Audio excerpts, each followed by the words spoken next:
नमस्कार दोस्तों, मैं डॉक्टर शगुनी पंडित उर्फ गौरव कुमार, मरवन प्रखंड, मुजफ्फरपुर। मैं अख्तियारपुर में प्रैक्टिस करता हूँ। मैं ग्रामीण चिकित्सक हूँ। आप लोगों को बीच वीडियो के माध्यम से, सोशल मीडिया के माध्यम से कुछ जो हम लोगों को बीच जो बीमारी चला हुआ है, जिसे हम चिमकी बुखार कहते हैं, इस चिमकी बुखार में को कैसे होता है, कितने से कितने उम्र के बच्चों को होता है, कि जवान को होता है, या उम्र क्या होता है यह बीमारी होने का, इसको क्या सावधानी बरता जाए कि यह बीमारी ना हो। यह सारी बातों को इस वीडियो के माध्यम से लोगों को बताना चाह रहा हूँ, और एक दूसरे को यह जागरूकता फैलाने का मेरा उद्देश्य है। एक दूसरे को बता करके लोग वीडियो के माध्यम से जागरूकता फैले कि यह बीमारी पर लगाम लग सके और यह बीमारी बच्चों को ना हो। तो मेरा मकसद जागरूकता फैलाना है और इस बीमारी को नियंत्रण करना है। कोई भी बीमारी में बढ़ने का कारण होता है जागरूकता का अभाव। अगर जागरूक किया जाए तो वह बीमारी होने की संभावना कम जाती है और नहीं भी होता है। तो ये जागरूकता फैलाने के उद्देश्य से मैं यह वीडियो बना रहा हूँ, और जितने भी साथी हमारे इस ग्रुप में हैं सभी को मेरा नमस्कार, और जो हमसे जो बड़े हैं उनको मेरा प्रणाम। तो दोस्तों, मैं आप लोगों को बीच AES, इसको शॉर्ट नेम हुआ, इसको पूरा नेम कहा जाता है। ए से एक्यूट का मतलब होता है अचानक, एकाएक, तीव्र। एक्यूट, ई से होता है इंसेफ्लाइटिस, एस से मतलब सिंड्रोम का मतलब होता है एक से अधिक रोग। जब शरीर में एक से अधिक रोग होता है, उसका अधिक से अधिक रोगों का लक्षण होता है, ठीक है, इस बीमारी में होता है, उसको हिंदी में हम लोग चिमकी बुखार भी कहते हैं। तो चिमकी बुखार आखिर है क्या? देखिए, चिमकी बुखार जो होता है वो होने के लिए वो किसी भी उम्र में किसी को भी हो सकता है, लेकिन यह ज़्यादातर बच्चों को होता है। जो जन्म से लेकर 5 साल तक के बच्चों को यह बीमारी ज़्यादा फैलता है। इसके पीछे कारण होता है कि बीमारी का कारण होता है, कारण क्या है कि वैसे बच्चे इस बीमारी के चपेट में आते हैं जो बच्चे कुपोषित है, माल न्यूट्रिशन है, यानी काफ़ी लीन एंड थिन है, खाना पीना समय से नहीं खाते हैं, ठीक है, और पर्सनल हाइजीन का ध्यान नहीं रखते हैं। पर्सनल हाइजीन तो अभिभावक को करना होगा। पर्सनल हाइजीन का मतलब होता है व्यक्तिगत स्वच्छता। जैसे कि इस बीमारी से बचाव के लिए बच्चे को कम से कम 2 टाइम सुबह में 7 बजे हो 8 बजे हो स्नान कराएं, एक रात में स्नान कराएं, शाम में स्नान कराएं, ठीक है, और खाना समय से 3 टाइम भोजन दें। रात में खाली पेट न सुलावें, खाना खिला करके ही सुलावें। रात में मीठा चीज़ ज़रूर खिलावें। जैसे आप मिठाई दे सकते हैं, अगर वो मिठाई संभव नहीं है तो आप मीठा भी दे सकते हैं, ठीक है। जो बच्चा को ORS भी आप पिला सकते हैं। इसका लक्षण क्या होता है ये जानना ज़रूरी है। इसका लक्षण होता है कि बच्चे को तेज़ बुखार होता है। ये जान लीजिए, ये वायरस इन्फेक्शन है, वायरस होता है, ठीक है, ये वायरस इन्फेक्शन है। वायरस तो होता है, विषाणु होता है, जानते ही हैं, वो बहुत ही ख़तरनाक होता है। कोरोना जानते हैं कि वो भी वायरस है जो कितना ख़तरनाक है, उसी तरह ये भी बहुत ख़तरनाक है। तो वायरस है, यानी यह जो है आपको जो हम बता रहे थे कि ये रात में बच्चे को खाली पेट नहीं सुलावे, ज़रूर खाना खिला करके सुलावे, ठीक है।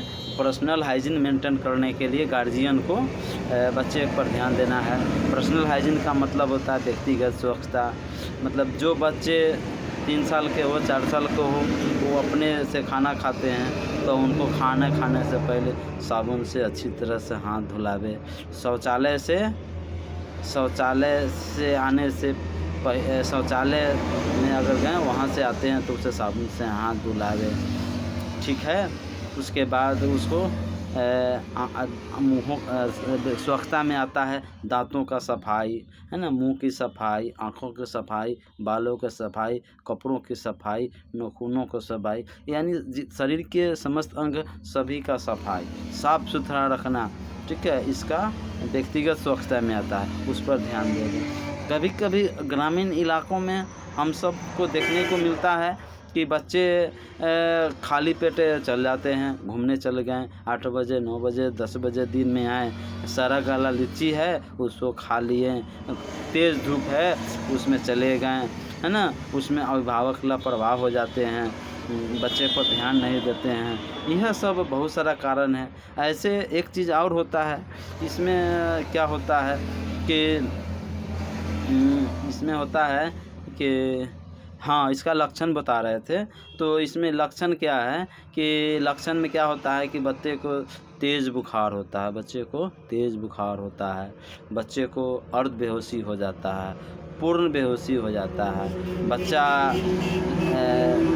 जो है चींटी पिपरी काटने पर शरीर में किसी तरह का कोई सुबुकी नहीं आता है, यानी कोई उसको सेंसेशन नहीं होता है, यानी पता नहीं चल पाता है। बच्चा जो है से कि एकदम कुछ जो है से कि बोल नहीं पाता है, बच्चा में कन्वर्जन आ जाता है, मुंह से झाग निकलने लगता है, और भी बहुत सारी सब परेशानियां हैं जो कि बच्चे को हो जाता है।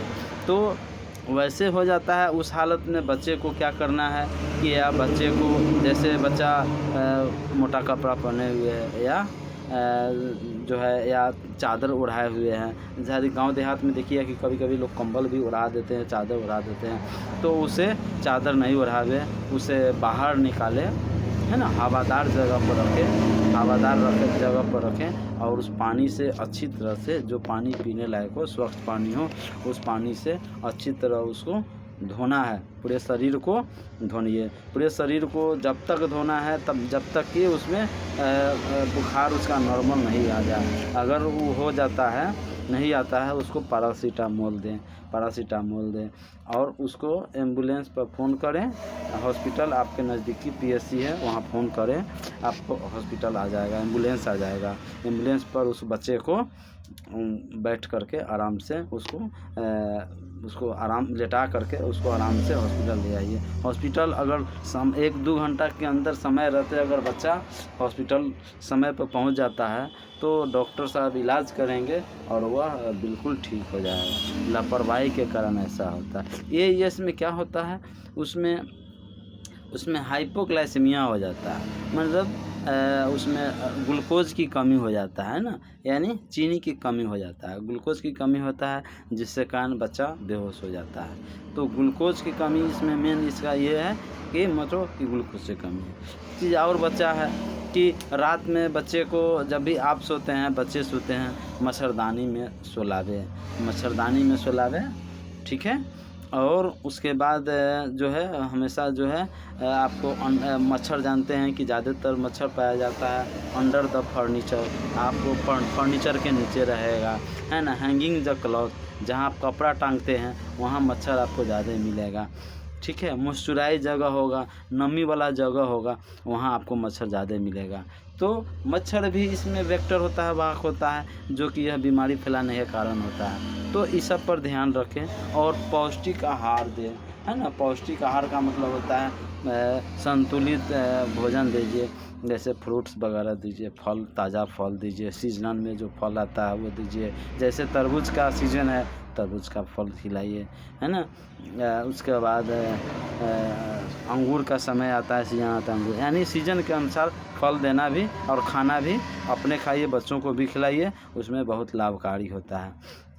तो इसमें जो सरकार का जो है चमकी का धमकी जो मिशन जो निकला है, तो धमकी का अर्थ ये होता है कि हम लोग धमकी दे रहे हैं, यानी हम लोग जागरूकता फैला रहे हैं कि तुम अगर हम लोग सजग हो जाएं, हम लोग अगर जागरूकता फैला, एक व्यक्ति को दूसरे व्यक्ति को अगर इस बात को जानकारी दे कि बच्चे को तेज़ धूप में न निकलने दे, बच्चे को संतुलित आहार दे, बच्चे को 2 टाइम स्नान करावे, बच्चे को रात में खाली पेट नहीं सोने दें। बच्चे को मीठा कुछ खिलावे पिलावे, बच्चे को ORS का घोल दे, ठीक है। इससे क्या होगा कि बच्चा जो है आपका अच्छा रहेगा। और ये जो AES जो होता है ज़्यादातर रातों में होता है, देखने को मिला है। जैसे कि बच्चा जो है, जैसे आप खाना पीना खाया नहीं पिया सुला दिए, खाया नहीं भी खाया, बच्चे को सुला दिए। बच्चा दिन में भी अच्छा से नहीं खाया, शाम में भी अच्छा से नहीं खाया, माँ लापरवाही किया, इसका गार्जियन लापरवाही किया, बच्चा सुला दिया। और वह बच्चा जो है ज़्यादातर सुबह में आपको उस टाइप का बच्चा को AES का ज़्यादा लक्षण मिला गया है। वह रात के 12-1 बजे से लेकर के सुबह के 5 बजे तक 6 बजे तक ले ज़्यादा ऐसा देखने को मिला है। तो वैसे हालत में जब बच्चे को सुबह में ज़रूर जगाइए, ज़रूर उठाइए और ज़रूर से पूछिए क्या तबीयत है, कैसा तबीयत है, कोई दिक्कत है तो देखिए समझिए, उसको चिमटी पिपड़ी काटिए। नहीं, बच्चे पर आपको निगरानी करना है, बच्चे पर आपको ध्यान देना है। बच्चे चलिए आप बच्चा सोया हुआ है, आप चल दिए, बच्चा पर ध्यान नहीं दिए, अब पता चला कि बच्चा AES से ग्रसित है, तो आप काफ़ी विलम्ब कर दिए, लेट कर दिए, और समय से हॉस्पिटल नहीं जाएगा, तो उसी हालत में बच्चा को जान का खतरा रहेगा, है ना। तो यह सब लापरवाही मत कीजिए। अब कुछ ऐसे गांव हैं, समाज हैं, परिवार हैं जो अंधविश्वास में, अगर बुखार हुआ, ठीक है, चिमकी हुआ, बच्चा गोर हाथ तरेरना शुरू कर दिया, बच्चा बेहोश अर्ध बेहोश हो गया, तुरंत झाड़ फूँक वाले के यहाँ चल जाते हैं और उसमें बहुत समय लगा देते हैं, आधा घंटा, 2 घंटा, 1 घंटा, जिस कारण और उसका हालत ख़राब हो जाता है। और जब हालत ख़राब होता है वैसे हालत में हॉस्पिटल ले जाता है, तब तक ले उसका बुरी हालत रहता है, तो वैसे हालत में उस बच्चा को बचने की संभावना बहुत कम होती है। तो दोस्तों, यह सब अगर बातों पर ध्यान दिया जाए, यह सब बातों पर अगर हम लोग अमल करें, तो चमकी को धमकी हम लोग जो दे रहे हैं, वो चमकी अपना धमकी स्वीकार करेगा और हमारे बिहार से, हमारे मुजफ्फरपुर से पलायन हो जाएगा, भाग जाएगा। लेकिन हम लोग ध्यान नहीं देते हैं और हम लोग की लापरवाही के कारण ऐसा घटना होता है। तो यह घटना से बचने के लिए हम लोग इस जागरूकता के माध्यम से, इस वीडियो के माध्यम से आप सभी लोगों को जागरूक मेरा करने का उद्देश्य, मेरा वीडियो बनाने का उद्देश्य है कि जागरूकता फैले और यह बीमारी समाप्त हो जाए, बच्चे हमारे सुरक्षित रहें, आप भी सुरक्षित रहिए, बच्चे को भी सुरक्षित कीजिए। जय हिंद, जय भारत। इसी के साथ मैं अपना समाप्त करता हूँ। आपको नमस्कार।